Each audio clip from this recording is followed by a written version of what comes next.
dysarthria. Dysarthria is basically a neurogenic motor speech communication disorder which affects the speech clarity, prosody, and the structure. The speech is sometimes slurred and drunken speech, and here language may not be affected.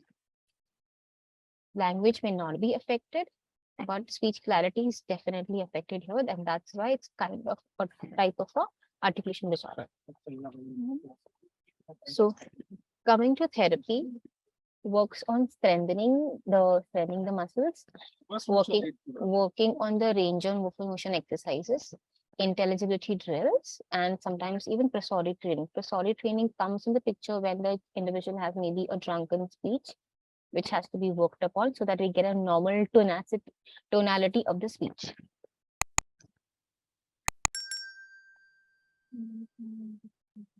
So now coming to Parkinson's disorder, it's a disorder of the CNS caused by loss of nerve cells affecting the movements and have a lot of tremors in them. Here, usually the dopamine levels are reduced, which is something similar to a hypotonic dysarthria. Again, the language is usually not affected. Memory attention can be affected, but it's just a speech clarity which is affected, and it also ends up affecting the speech and swallowing muscles. Now, coming to therapy part of the Parkinson's disorder is strength training and maintaining the range of motion of the articulators. We work on increasing the loudness and even the rate of speech. They end up having they talk like and so a lot of loudness is reduced and the rate of speech is increased. They go very fast. So in that scenario, we work on reducing the rate of the speech and increasing the loudness and increasing the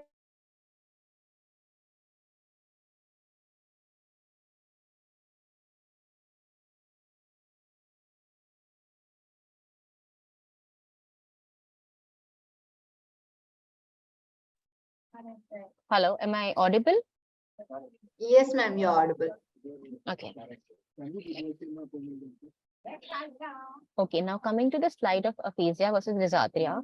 I made this slide in particularly because there are a lot of times when we as an individual get confused between aphasia and dysarthria. So what is aphasia basically? Aphasia is a language disorder wherein the comprehension and the expression may or may be affected. And dysarthria is a speech disorder, but in dysarthria, the language is not affected.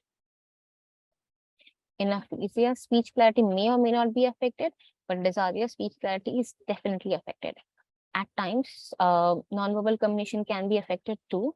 And in dysarthria, an individual can communicate effectively, irrespective of the using speech or nonverbal communication.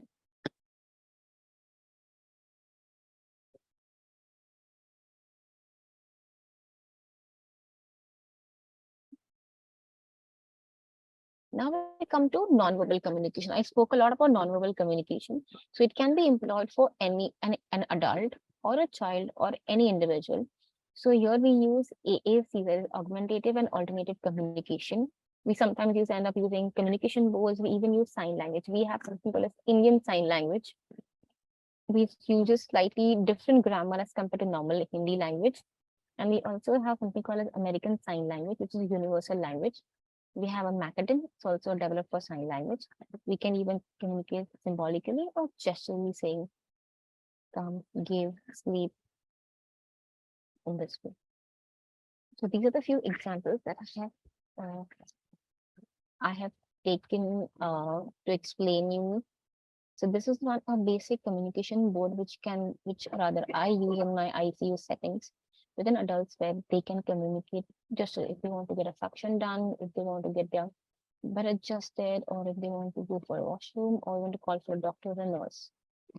Here is a more elaborative picture of an AAC. AAC can always be customized as per the individual's needs. If the person is at home and has just 5 to 6 needs, that can be put it here, or if the individual is working, goes to an office, his needs will be different, so his needs can be picturized in a different way. So here you can see a child using a dedicated app. So we at times have dedicated devices also for these communication, or you can always download an app on your tab or an iPad or a phone for communication. Of course, a bigger screen is recommended. So this is one of the example of eye gaze boards. In kids with cerebral palsy, when we know then the speech is not possible, their hand mobility, the dexterity is affected, where they can just communicate using their eye gaze or just the eye movement, like blinking the eyes, something. We even have eye gaze. Yeah. So this is one of the sample manual boards made for eye gazing, where the child just try to looks at the alphabets and communicates. Here is a much more advanced AAC device. This is an eye gaze device. Here you can see these Toby. This is a trial version happening here. So here are the pictures the child's needs. How you can see pictures here and here. Similar pictures depending the child's needs are chosen. The child selects it with the eye, blinks it. The instrument being on AI selects the object and speaks for it. So these devices, even these devices used on apps, end up giving voice to individuals who can't talk. Apart from those, simple using of simple communication board or typing or even writing can serve as a non-verbal communication. Now we come to feeding and swallowing issues. Difficulty in swallowing is called as dysphagia. It can be key because of neurological damage, or that is stroke, head injury, or it can be because of neurological disorder, that is Parkinsonism or MS. It can be post-extubation dysphagia or head and neck cancer. In pediatric population, the feeding issues arise mainly in individuals with ADHD or ASD, that's autism spectrum disorders, due to sensory issues. Sometimes they are labeled as picky eaters or tricky eaters. In fact, in children with cerebral palsy, they have swallowing issues, and even in the NICU babies. Now, coming to assessment, assessment of feeding or swallowing is done through a thorough oral examination, cranial examination, and cognitive evaluation, followed by a bedside evaluation wherein the different food consistencies are tried with the child for the adult. And if we find there's a need for an instrumental evaluation, we proceed with an instrumental evaluation to see what's exactly happening inside with the different textures, if there's a pooling or if there's an aspiration, and that's how we proceed with the assessment. Depending on assessment, we come to therapy. Now, therapy can be either compensatory or rehabilitative. When we talk about compensatory, we know that the original function of the muscles cannot be restored. So we work on compensating the loss of the muscle. And rehabilitative, when we know there's a potential for the individual to gain their original function back, we work on the rehabilitative. So in consistency, what we do is either we have some bolus or dietary modification, as in sometimes we end up making the taste, temperature, or consistency food is changed. Example, like when we know the one of my individual patient is not well oriented, he can eat, but he at times gets drowsy. So in that scenario, I'll prefer a food which has a lot of temperature in it, maybe a little slightly colder food or slightly hotter food, which will actually make his muscles much more alert and ensure that the food is passed on to the stomach safely. Sometimes we require posture modification, especially in individuals with head and neck cancers, where the entire anatomy is altered. Certain positions like tilting their head, getting a chin tuck, or tilting their head up.